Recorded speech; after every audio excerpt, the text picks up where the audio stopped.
Okay, hi everybody. The next thing I want to do in the game is add something very popular in platformers, and that is something to entice the user to go to certain areas of the screen to try to get to certain locations. And I'm going to add something to collect on all the screens. I'm going to add coins. So these coins will be great. You can increase your score. Um, so here I have one coin. I think that's a good size for them, maybe a little smaller. Okay, and let me drag and make that a prefab. All right, and the coin is going to have a collider. So they're shaped very round, so circle collider should be good. Let's zoom in on that coin. So that green thing is the collider. Its radius is a little big, so I'll just shrink it down to size. And the other thing the coin should have is I'll have the coin have all its own controls on itself. So it has the collider, and it's going to have a sound that it's going to play. So I'm going to have to add a script for the coin. There we go. And on that script, I'm going to add a sound. So do I have anything for that yet in my sounds? No. So let me look for a sound. I'll look in my bag of tricks from sounds that I found. And here's one, coin wave. Let me bring it into the resources folder. And let's hear how that sounds. It sounds pleasant. So let's use that as our coin sound. So I'm going to go to coin. Now in previous objects, I showed a way to add sounds by script. But since this coin's only going to have one sound, and I want to show multiple ways, I'm going to add this coin sound by just dragging it and dropping it on the coin. And here it is, coin. It's not going to play on awake. All right. And it's not going to loop, but here's a sound. Now in the script here, I'm going to have a pointer to that sound so I could tell when to play it. So I will have a private audio source sound equals null.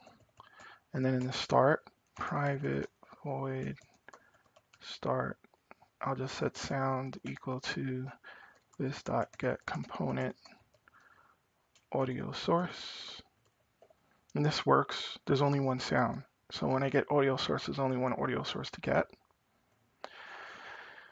And then I'll have private void. So when something collides with the coin, when the player collides with the coin, I'll have it play that sound. So on collision, enter 2D.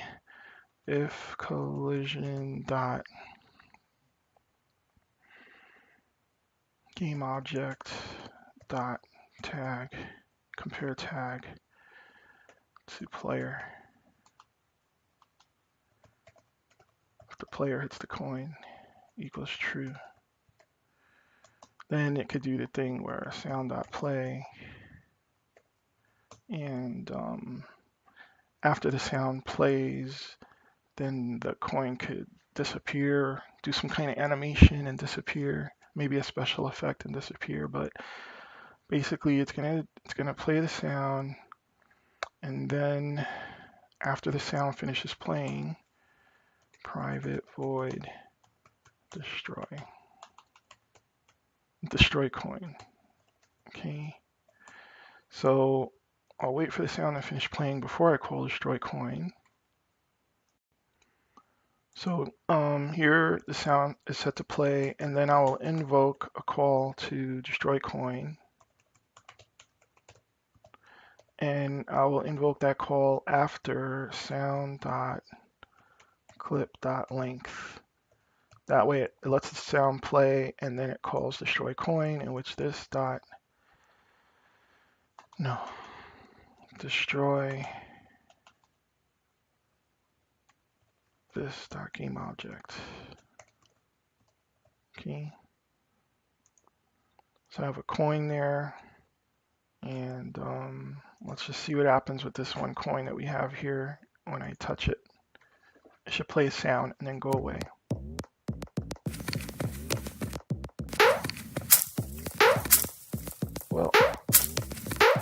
It's not doing that. And I have an issue with Mr. Peabody when he's jumping on stuff too. When I was doing the eyeball character, see, Mr. Peabody has a collider for his whole body, but his feet are there. Well, I'm not going to worry about that right now. One thing at a time. Why didn't it happen that when I hit the coin that it played the sound and disappeared? Could it be because I don't have a rigid body? I don't know, but that's a quick way to check for that. I could just add a rigid body to it. Physics 2D, rigid body, and then I could just ignore gravity by putting it to 0 so it stays there. Now I'll press play.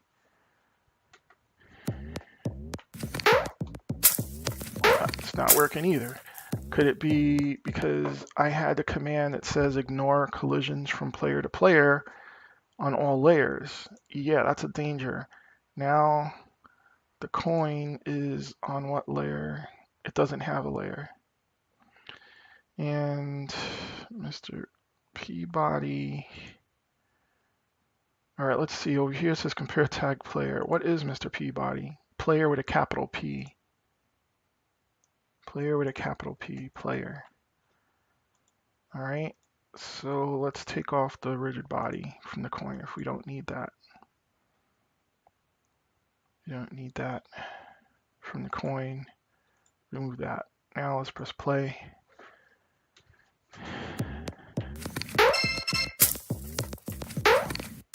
Let's see. So come along. Seems like he was able to touch the coin twice.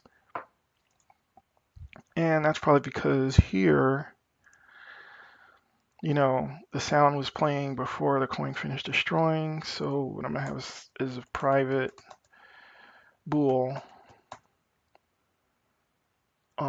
is collected equals false. So that right at the first time I do this,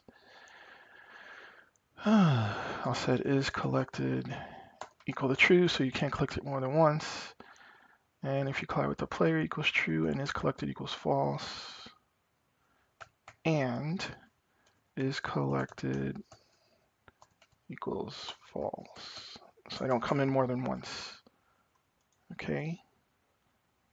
So it's the flag, so you can only come in once. All right, so here we go. So I hit the coin. And it disappears. So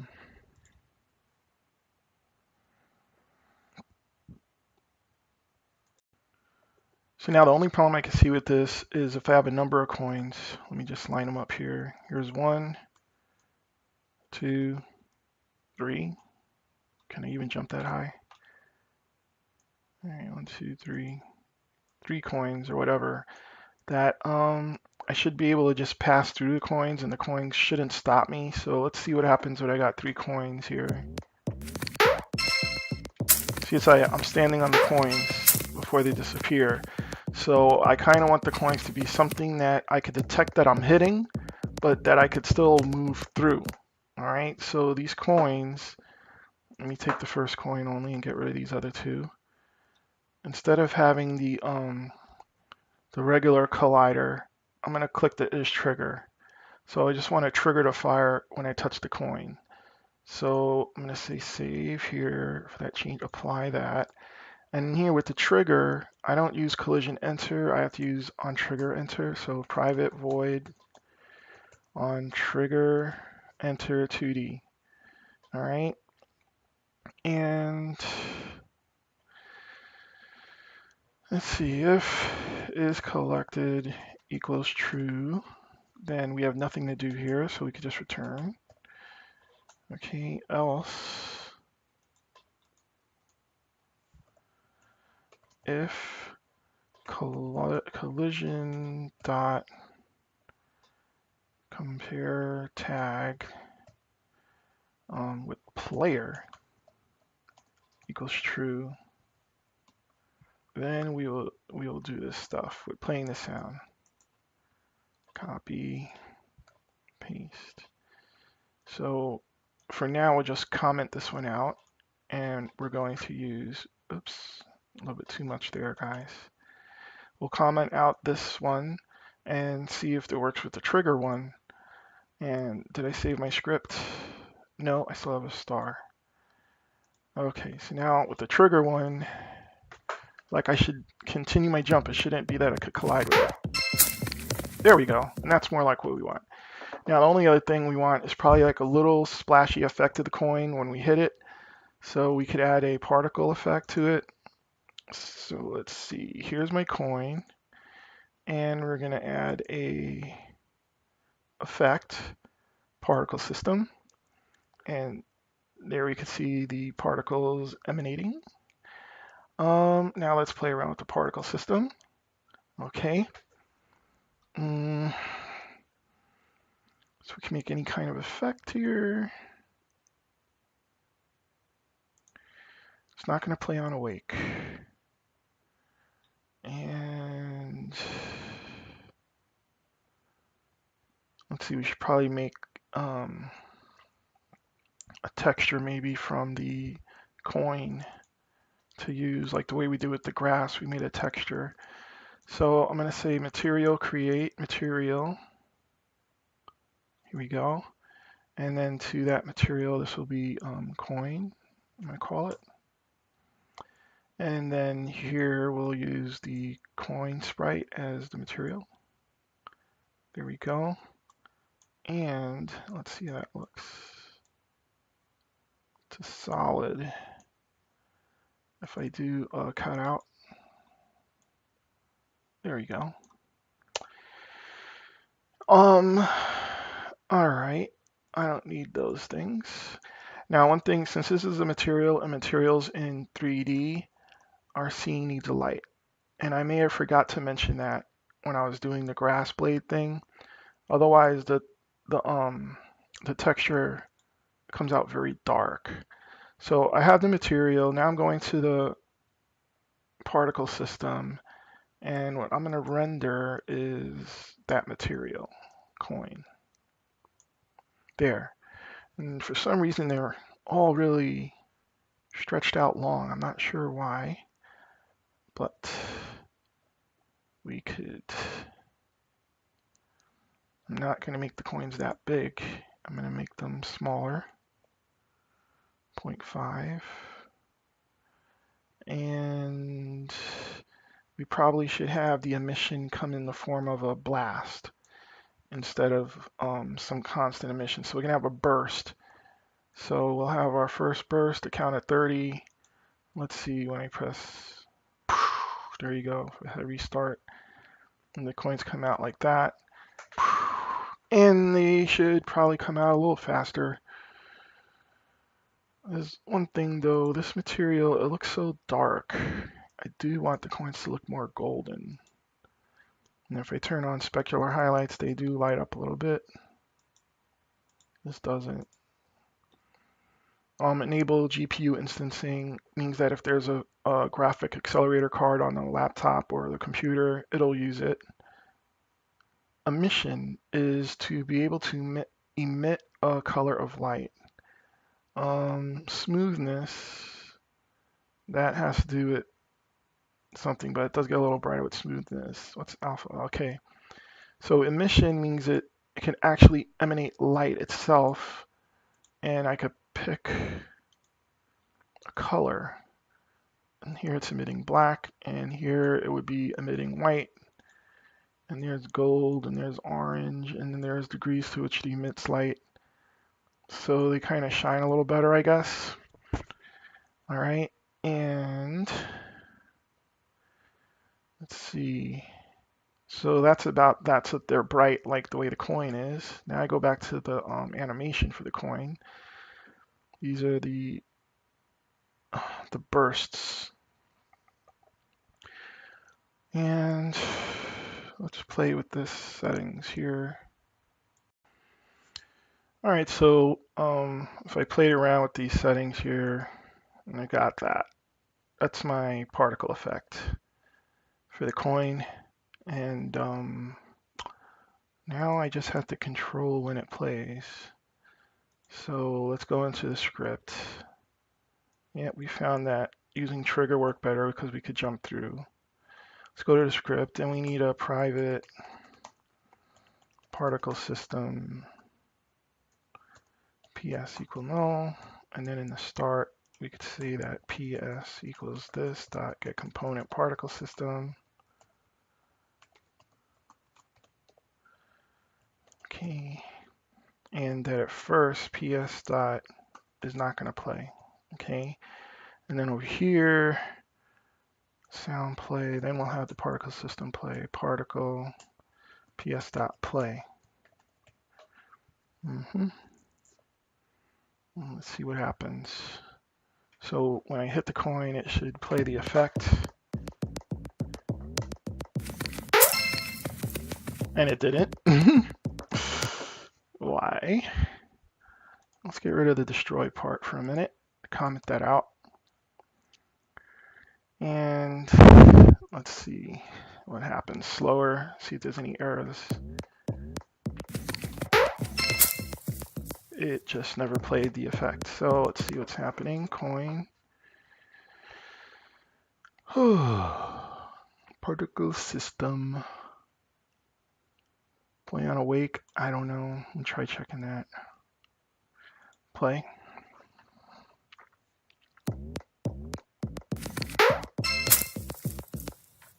No. And the coin is still disappearing all by itself. Why? All right, it's real simple. I didn't press save. So if I press save on the coin script, then actually it'll run everything that's here. We put everything back. Gotta save the script, gotta save the script. Press play. Here we go. That's cool.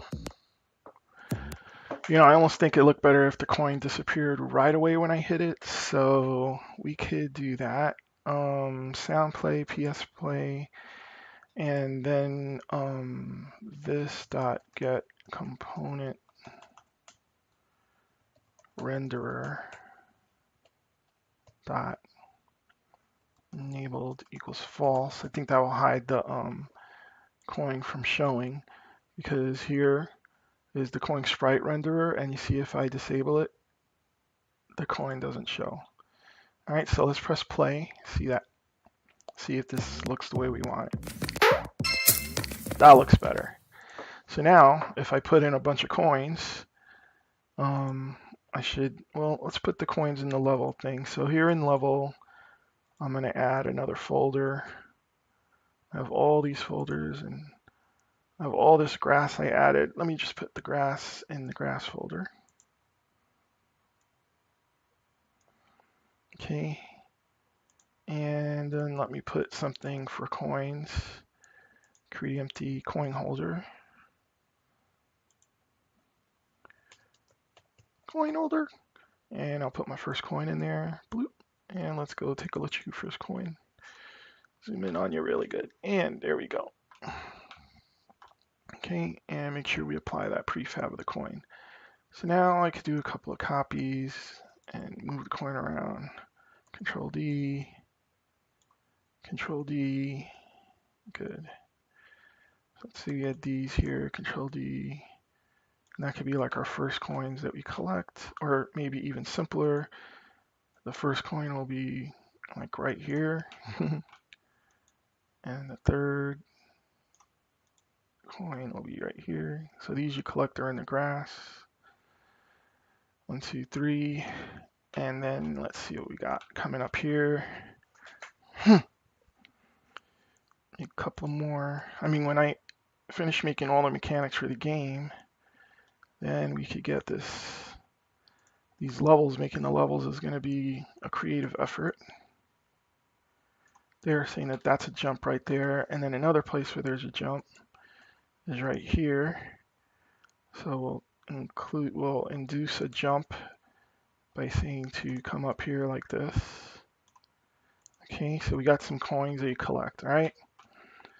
So let's just see how those work coming along.